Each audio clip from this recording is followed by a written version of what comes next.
Pihak pertama menerima uang, pihak kedua memberikan agunan jaminan berupa sawah pada pihak pertama. Pihak pertama mengolah sawah dari pihak kedua hingga pihak kedua dapat mengembalikan pinjamannya.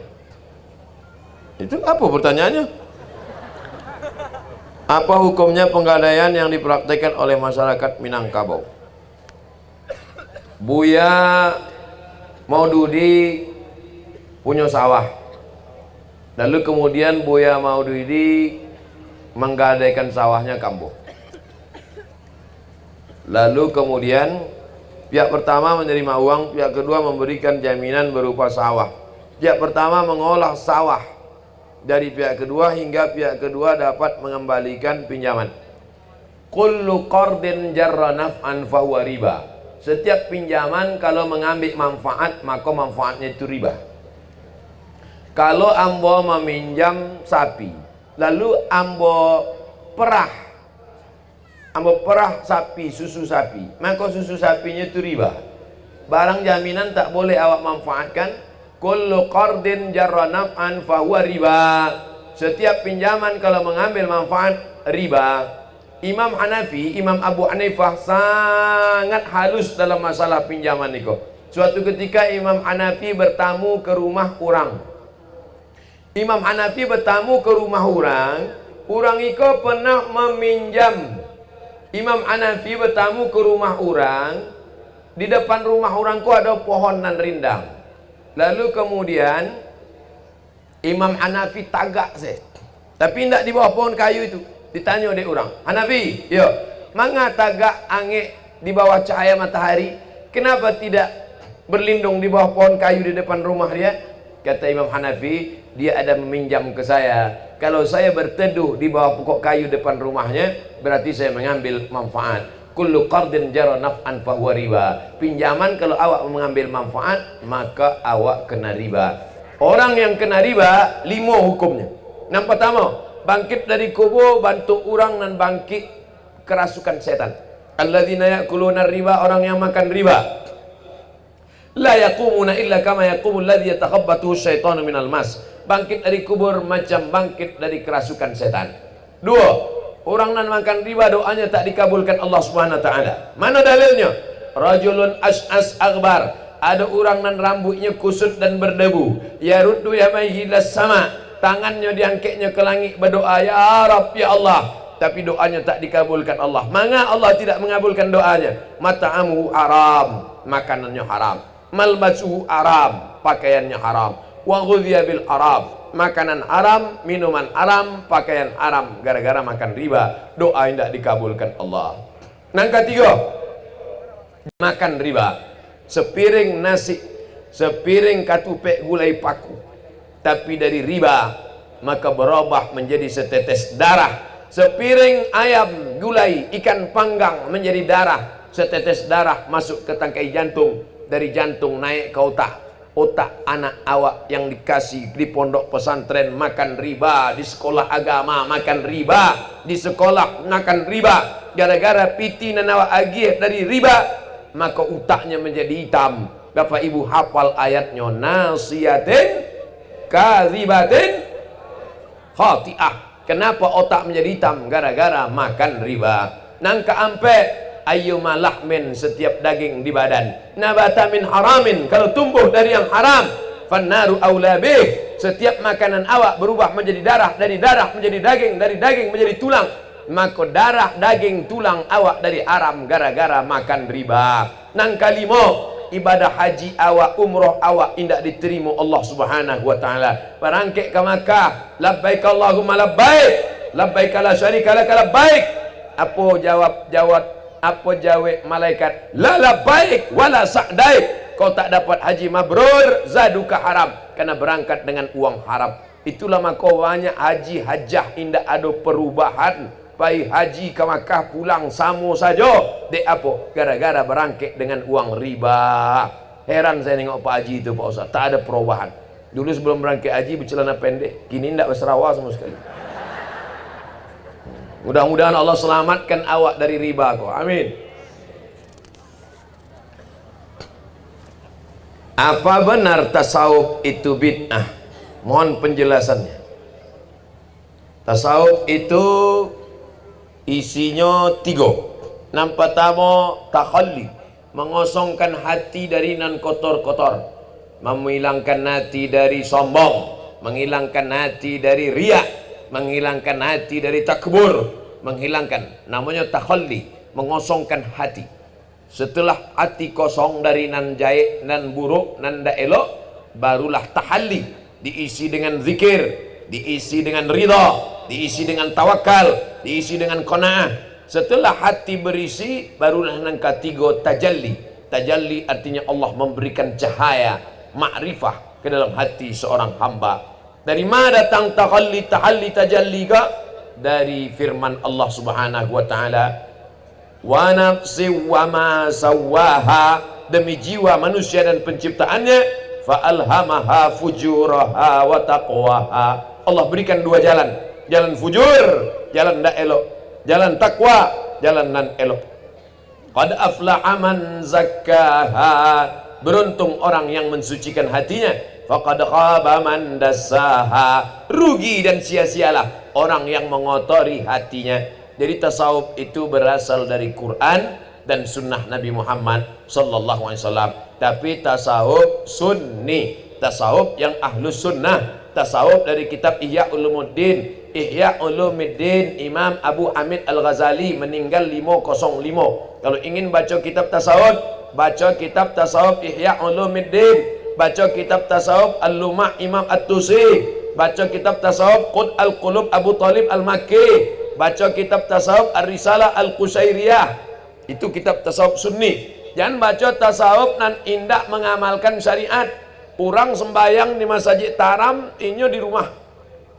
Kau enggak sembayang di masjid taram. Itu orang-orang syariat saya itu. Awaklah putui gaji lah.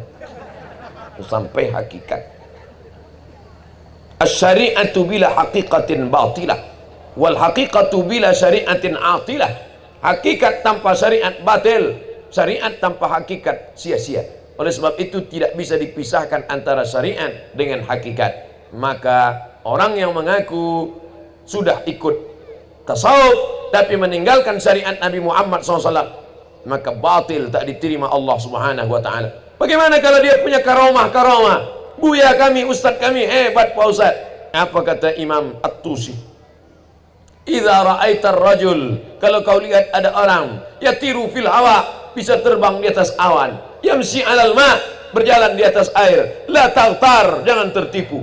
Nampak ada orang di kampung awak, di nagari awak, berjalan di atas air, terbang di atas awan, jangan tertipu. Karena setan iblis pun bisa melakukan itu. Tapi pandanglah, kalau memang ini guru mursyid, kalau memang ini tuan guru, pandanglah bagaimana dia menjalankan syariat Nabi Muhammad sallallahu alaihi wasallam.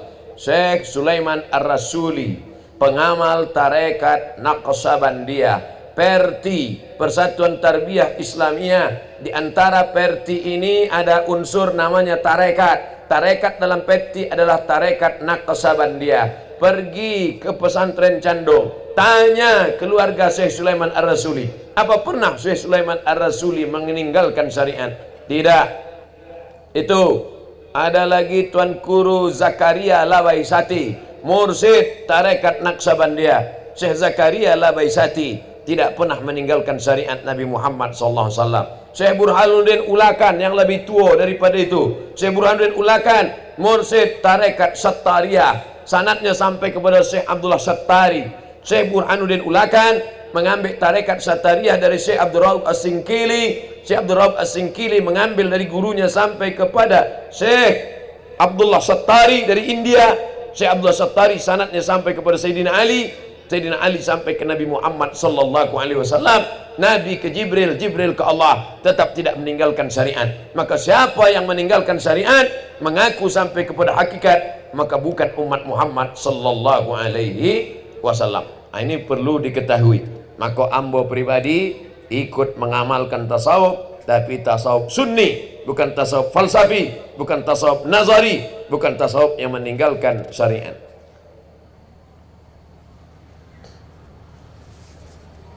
Bagaimana cara ziarah ke makam orang soleh menurut sunnah? Nampak tamo dibuka sendal, Jadi waktu mau masuk ziarah itu nan seelok-eloknya sendal dibuka. Tapi kalau becek, banyak duri, kotor, boleh pakai sendal. 2, mengucapkan salam ketika sampai. Assalamualaikum ya ala diyar minal mu'minin wa inna insyaallah bikum lahiqun yarhamullahu al-mustaqdimin wal mustakhirin nas'alullah lana wa lakumul afiyah. Panjang mana Bu ya?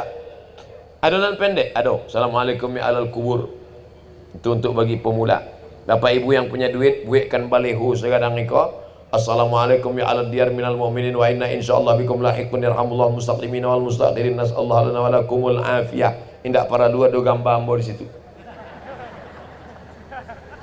Dibuat baleho gadang di tapi makam di kampung awak supaya setiap orang nan lalu nampak. Kalau musim-musim pilkada rancak jo coblos nomor lebih bermanfaat, nampak orang jadi amal jariah. Assalamualaikum ya ala diyar minal mu'minin wa inna insyaallah bikum lahiqun yarhamullahu mustaqdimin wal mustakhirin nas'alullah lanakumul afiyah. 3, membacakan kul huwallah sabaleh kali, kul ambil falak sekali, kul rabbin nas sekali, al-fatihah sekali, ayat kursi sekali. Dalam kitab At-Tazkirah ditulis Imam Al-Qurtubi, kul huwallah sabaleh kali, kul ambil falak sekali, kul rabbin nas sekali, al-fatihah sekali, ayat kursi sekali. Habis itu awak berdoa, ya Allah sampaikanlah pahala bacaan yang ambo baca kul huwallah. Indak bisa kul huwallah, indak bisa kul huwallah sebalik 3 kali. Karena satu kul huwallah sama dengan sepertiga Al-Quran. 3 kali berarti sekhatam Quran. Indak juga bisa Al-Fatihah. Al-Fatihah indak juga bisa Innalillah. Ya Allah sampaikanlah pahala bacaan ambo Al-Fatihah kepada almarhum fulan bin fulan. Allahumma fir lahu warhamhu wa'afihi wa'fu anhu wa akrim nuzulahu waj'al jannata mathwahu. Allahumma ij'al qabrahu rawdatan min riyadil jinan wa la taj'al qabrahu hufratan min hafarid niran. Bagi yang hafal, bagi yang tak hafal pakai bahasa Indonesia, lapangkan kuburnya, berikan dia, jauhkan dari azab kubur, selamatkan dia dari fitnah, selamatkan dia. Baik, ini tentang adab-adab ziarah ke kubur. Ziarah kubur itu seelok-eloknya makin sering makin bagus. Bapak-bapak yang istrinya suka shopping, asik memikirkan dunia saja, bagus bawa istri itu ziarah sehari 3 kali. Pagi sekali, siang sekali, malam sekali. Supaya hilang cinta-cinta dunianya. Tujuan ziarah kubur itu 3. Yang pertama, tudmi'ul ain, meneteskan air mata. De apa air mata menetes ketika ziarah kubur? Tazkiratan lil maut, dia ingat mati. Mengapa orang kalau sudah mengingat mati itu menetes air matanya? Turiqul qulub, melembutkan hati. Lembut hati, menetes air mata, ingat mati. Cobalah bapak ibu ziarah sama bapak, cobalah ibu ziarah sama bapak, sampai di kubur ibu tu menangis. Dek apa menangis kok? Warisan udah ketek banget. Saudara yang dimuliakan Allah SWT, jangan takut cerita mati.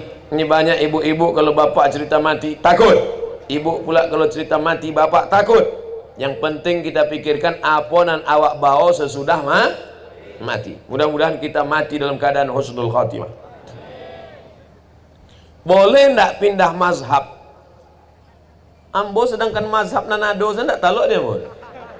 Dia kena pindah-pindah mazhab.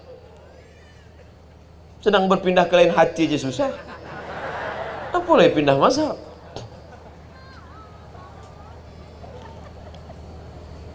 Waktu bersentuh kulitnya dengan perempuan yang tidak mahram, painya undangan nikah, disentuhnya perempuan. Lape dari tampai itu, painya ke masjid sembahyang, Allahu Akbar. Ditanya dia orang, orang tadi kan lah bersentuh itu kan batal. Batal itu kalau mazhab Syafi'i, mazhab Hanafi tidak batal bro. Ambo kan mahasiswa perbandingan mazhab. Kalau mazhab Syafi'i bersentuh batal, mazhab Hanafi tak batal, bersentuh kulit itu tak batal, maka saya sholat. Oh gitu ya, iya. Tiba hari raya kurban. Hari raya kurban menurut mazhab Hanafi berkurban itu wajib. Wang tak berkurban, oh kurban sunat muakkad. Tapi mazhab Hanafi wajib. Ambolah pindah ke Syafi'i. Iko namanya tatabuk rukhas, mencari-cari dan mudah-mudah. Iko namanya mazhab kutu loncat. Lumpek siko, melumpek siko. Iko namanya mazhab lumpek pagar. Kita ini beribadah itu disuruh Allah Ta'ala, wa ma umiru illa liya'budullah mukhlisin, ikhlas mencari ridha Allah, bukan mencari mudah-mudahnya saja. Maka ulama menasihatkan, nan seelok-eloknya awak paham mazhab nan paling tua Hanafi, nan nomor 2 Maliki, nan ketiga Syafi'i, nan keempat Hambali. Walaupun sebenarnya bukan sampai itu saya mazhab. Ada mazhab Ibnu Abi Layla, ada mazhab Imam Al-Auza'i, ada mazhab Imam Sufyan Ats-Tsauri, ada mazhab Imam Sufyan Ibnu Uyainah, banyak sekali mazhab. Akan tetapi yang masyhur, yang muridnya sampai ke generasi awak kini yang berkembang, Hanafi, Maliki, Syafi'i, Hambali. Tapi dalam pengamalan ambo tetap pakai mazhab Syafi'i. Tapi ambo tidak menyalahkan orang kalau memazhab lain. Tadi ambo sholat di masjid ICBS, imam, ambo diminta jadi imam. Ustaz Somad maju, batuk, maju, anak muda, masya Allah. Alhamdulillahi Rabbil Alamin, dia baca. Kalau ambo jadi imam, bismillahnya kare, Bismillahirrahmanirrahim, Alhamdulillahi Rabbil Alamin. Mazhab Syafi'i. Tadi ambo dengar bismillahnya sir, Alhamdulillahi Rabbil Alamin. Hambali, sama-sama ahlu sunnah. Di Maroko tidak ada bismillah sama sekali. Allahu Akbar, Alhamdulillahi Rabbil Alamin. Maliki. Bismillah jahar, Syafi'i. Bismillah sir, Hambali dengan Hanafi. Tidak pakai bismillah sama sekali, Maliki. Ada tidak baca Fatihah sama sekali, jahil. Fatihah rukun salat, tapi basmalah ikhtilaf. Ini mesti dipahami. Jangan ada ikhtilaf dan seketek kau lalu rusak awak dan gadang. Dulu sampai berkelahi orang Perti je Muhammadiyah. Kecik Perti sembahyang subuh pakai kunut, kecik Muhammadiyah tidak pakai kunut dulu. Kini alhamdulillah lah damai, tidak ada kelahi, dek sama-sama tidak sembahyang subuh. Wah, Bapak Ibu yang dimuliakan Allah Subhanahu wa taala, maka awak pahami bahwa mazhab iko adalah ijtihad ulama, tapi dasar utamanya adalah Quran dan sunnah Rasulullah sallallahu alaihi wasallam. Misalnya kita masbuk sholat maghrib, parah kok, masbuk maghrib pun masbuknya. Biasa orang masbuk subuh, kalau maghrib kok insya Allah capek. Itu nampaknya anak muda yang main volley kok. Awak masbuk sholat maghrib, lalu mendapatkan imam sedang baca Quran dengan makhrajnya kurang tepat. Bagaimana hukumnya menambah sholat setelah itu? Sebab ada beberapa di antara jamaah masbuk menambah sholatnya menjadi 4 rakaat karena tidak yakin dengan imam. Kalau tidak yakin dengan imam, bukan sembahyang awak ditambah, imam itu dikudeta. Imam tidak boleh maju ke depan kalau tidak lulus fit and proper test. Siapa yang mengetes? Alim ulama awak. Bumi Minangkabau adalah negerinya para ulama. Kok bisa imam tak lulus fit and proper test maju ke depan? Maka diadakan tes imam kerjasama dengan Forum Komunikasi Pimpinan Daerah, Bapak Bupati, Kementerian Agama. Tes seleksi imam dibuat imam A, imam B, imam C. Imam A, imam berbunyi dan imam silent. Yang belum lulus imam zuhur sama asar saja. Imam zuhur asar kok kan modalnya takbir aja. Allahu Akbar. Untuk latihan-latihan pertama. Baru yang imam itu lulus Makharijul Huruf. Kalau sampai imamnya salah baca, maka makmum batal sadonya. La salata, tidak sah salat liman lam yaqra bi Fatihatil Kitab. Tidak sah salat bagi orang nan tidak membaca Al-Fatihah. Fatihah rukun. Kalau rusak Fatihah, maka rusak rukun salat. Kalau rusak rukun salat, maka batal salat. Bismillahirrahmanirrahim. Selalu bermasalah di situ tasydid pada ra. Bismillahirrahmanirrahim. Apalagi anak-anak ketek, guru-guru TK tolong perhatikan. Kadang-kadang guru kau mengambil mudahnya Akhirnya anak-anak diajarkan lupa tasdid. Bismillahirrahmanirrahim. Mana tasdidnya? Bismillahirrahmanirrahim. Ha dipegang dado. Kalau nya bergetar, ha besar. Ha.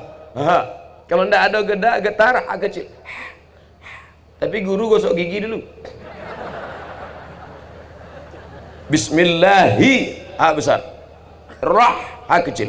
Bismillahirrahmanirrahim. Ha ketek lagi. Alhamdulillahi rabb, ra-nya tebal. Bukan ra, tafkhim, tebal. Alhamdulillahi rabbil pakai ain. Alhamdulillahi rabbil alamin. Alamin, alam semesta. Alamin, sakit. Azabun alim, azab yang menyakitkan. Bukan ain, pakai alif. Alhamdulillahi rabbil alamin. Ar-Rahmanir Rahim. Maliki yaumiddin. Iyyaka pakai tasydid. Yang tak pakai tasydid. Iyyaka na'budu wa iyyaka nasta'in. Kepada Engkau kami menyembah, kepada Engkau kami minta tolong.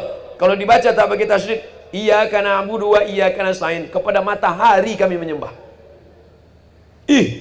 Pakai ha besar. Ihdinas sa. Ada sa, ada sa, ada tha, ada sya. Ada sa, ada sa, ada tha, ada sya. Tak sama. Ihdinas siratal mustaqim. Qa. Di sini. Qa. Siratal ladzi. Ada dha, ada za, ada dha, ada ja. Itu nak nampak ku nak sama. Siratal ladzi. Letakkan ujung lidah di ujung gigi. Dha.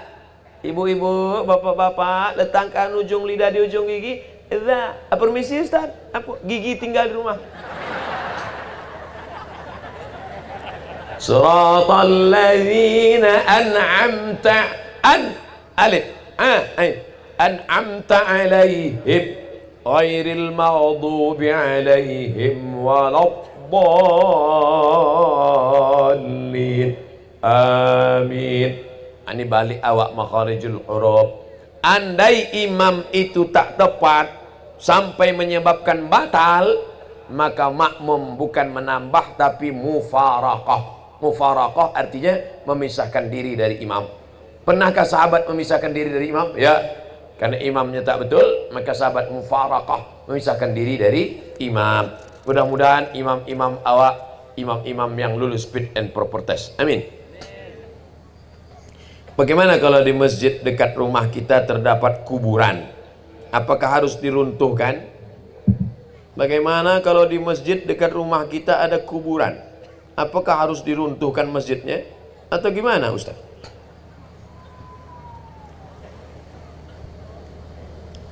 Nanti kok harus dipisahkan. Nang pertama sujud ke kubur. Nang kedua solat di masjid yang di sampingnya ada kubur. Nang ketiga solat di atas kubur. Ikut jangan disamakan. Ambil ulang sekali lagi. Nang pertama sujud ke kubur. Ikut kubur, sujudnya ke kubur. Allahu Akbar. Itu haram karena meminta kepada kubur.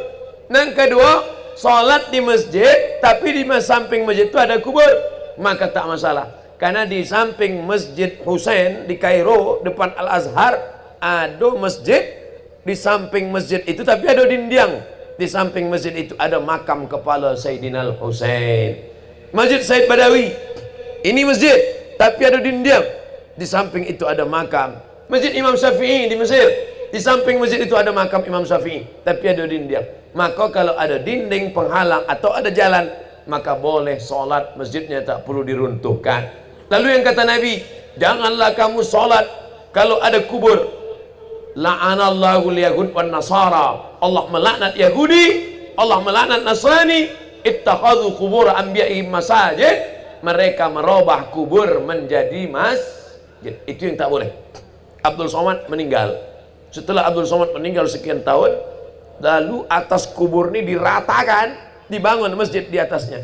Untuk mengenang Abdul Somad, dibangun masjid di atas kubur Abdul Somad. Namanya Masjid As-Somadiyah. Haram sholat di atas itu, karena langsung di atas kubur. Adapun masjid di samping, ada penghalangnya jalan, ada dinding, maka sholat di situ sah. tidak masalah. Kalau ada orang mempermasalahkan sholat di masjid yang ada kubur di sampingnya, maka semua orang yang sholat di Masjid Nabawi tidak ada yang sah, karena di samping Masjid Nabawi ada makam. Kalau makam Nabi tidak, wah Ustaz, itu tidak makam Nabi. Di situ ada makam Abu Bakar, ada makam Umar. Di situ ada 3, makam Nabi, makam Abu Bakar, makam Umar. Jadi mesti dibedakan 3. Jalan. Nah, beko kalau ada nambah tanya, "Ba masjid awakku ada kubur." Sebenarnya dalam masalah masjid kubur tu ada 3. Apa nan 3 tu? Lupa pula mau ada 3. Nampak tamu nanda boleh sujud ke kubur, meminta kepada kubur. Haram. Nang kedua, solat di masjid dan di sampingnya ada kubur. Tak apa, dia ada dinding dan ada jalan. Nang ketiga, kubur diratakan, dijadikan masjid di atas. Itu nan dilaknat Allah. La'anallahu al-yahud wan nasara. Allah melaknat Yahudi dan Nasrani. Ittakhadhu qubur anbiya'ihim masajid. Karena mereka menjadikan kubur sebagai tempat salat. Bagaimana kalau imam pakai kunut, sedangkan makmumnya tak ikut? Apakah sah salat berjamaahnya Pak Ustaz? Jawaban pertama Imam Ibnu Taimiyah, idza qanatal imamu faqanata wa illa fala. Kalau imam berkunut, maka makmum ikut berkunut. Kalau di kampung ambo kunut, kalau di Sumatera Barat kunut atau kunui? Kunut. Kalau imam berkunut, makmum berkunut. Kalau imam indak berkunut, makmum jangan berkunut. Idza qanatal imamu faqanata wa illa fala. Kalau imam berkunut, ikut. Ibnu Taimiyah abad ke-8. Ibnu Taimiyah abad ke-8, abad ke-7, abad ke-6, abad ke-5, abad ke-4, abad ke-3. Ada imam namanya Imam Ahmad bin Hanbal, lebih tua dari Ibnu Taimiyah. Tahun meninggalnya 2-1. Ingat itu. Ahmad bin Hanbal, Imam Hanbali 2-1, 2-1, 2-1. 2 abad setengah lebih kurang sejak zaman Nabi sallallahu alaihi wasallam. Datanglah orang bertanya ke Imam Ahmad bin Hanbal, "Wahai Imam Hanbali, ya, ambo ikut mazhab Imam Hanbali. Imam Hanbali tidak berkunut. Itu maku awak di Makkah Madinah tidak berkunut subuh. Dek apa? Dek Makkah Madinah itu tidak berkunut subuh sejak pemerintahan King Abdul Aziz, karena King Abdul Aziz mazhabnya Hanbali. Syekh Sulaiman Ar-Rasuli dari Makkah, Syekh Musa Parabek dari Makkah, Syekh Inyak Jawa dari Makkah. Mana orang tu berkunut Ustaz? Tapi Makkah kini tidak berkunut. Mereka dulu ke Makkah sebelum tahun 1924. Makkah itu menjadi mazhab Hanbali sejak revolusi King Abdul Aziz 1924. Yang indah berkunut itu 1924. Jadi jangan mereka pulang dari umroh, kau nampaknya imam awak kau membuat-buat kunut. Ambo patang di Makkah sampai malam dah ada berkunut.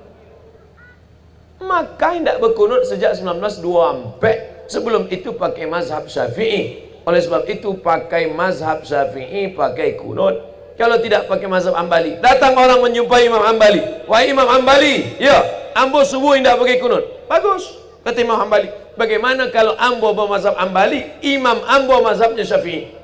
Kalau imammu bermazhab Syafi'i, angkat tangan, ucapkan amin. Itu namanya itu bukan ambo, Imam Hanbali, imamnya mazhab Hanbali. Dan namanya subuh tidak pakai kunut, tapi namanya kalau makmumnya bermazhab Hanbali, imamnya mazhab Syafi'i, maka makmum angkat tangan dan ucapkan amin. Yang diaminkan itu cuma 5, sisanya itu indah awak aminkan. Allahumma hdina fi man hadait, amin. Wa afina fi man afait, amin. Wa tawallana fi man tawallait, amin. Wa barik lana fi ma a'tait, amin. Wa qina bi rahmatika syarra ma qadait, amin. Sisanya bukan doa tapi pujian. Pujian awak ikut membaca, makmum ikut baca. Fa innaka taqdi wa la yuqda 'alaik wa innahu la yadhillu man walait wa la ya'izzu man adait. Yang hafal, nanda hafal agar-agar akan saya mulia. Paling lama jadi makmum. Makanya ambo di Madinah ceramah kalau subuh tidak mau disuruh jadi imam. Mana tahu imam di masjid itu biasanya tidak berkunut, awak berkunut menjadi ikhtilaf. Tadi selamat jadi makmum, tinggal mengikut imam. Imam berkunut, ikut awak. Kau banyak lagi ni makmum melawan imam. Allahumma hdina fi man hadait, indak mau.